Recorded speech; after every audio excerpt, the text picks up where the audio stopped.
양승태 전 대법원장 당시 재판 거래 의혹에 대해 검찰이 본격적인 수사에 착수했습니다. 서울중앙지방검찰청은 오늘 오전 해당 수사를 담당할 부서를 새로 정했습니다. 취재기자 연결합니다. 양일업 기자.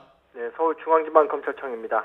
네, 재판 거래 의혹 사건 어디서 수사하게 되는 거죠?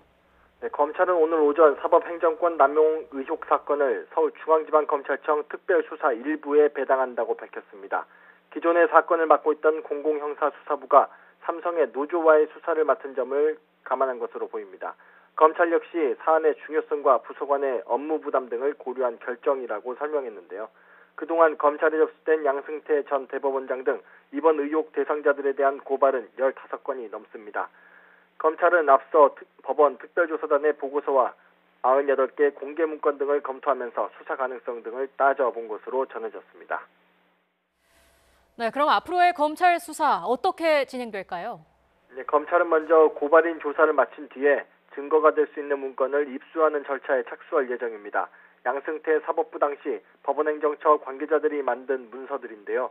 김명수 대법원장이 협조 방침을 밝힌 만큼 검찰은 문건들을 이미 제출해달라고 요청할 가능성이 큽니다. 대법원 특별조사단은 앞선 조사 과정에서 박근혜 정부를 뒷받침했다며 KTX 해고 승무원 등의 대법원 판결을 정리한 현안 관련 말씀 자료 등 410개 문건을 주요 파일로 꼽았습니다. 하지만 임종원 전 차장 등 당시 법원행정처 관계자 4명이 사용한 저장장치에서 발견된 문건이 34만 개에 이르는 만큼 어느 범위까지 검찰에 문건을 넘겨줄지를 두고는 대법원 내부에서도 논란이 일 전망입니다. 문건 관련 수사와 더불어 양승태 전 대법원장과 임 전 차장 등 재판거래 의혹 당사자들에 대한 직접 수사 가능성 역시 언급되고 있는데요.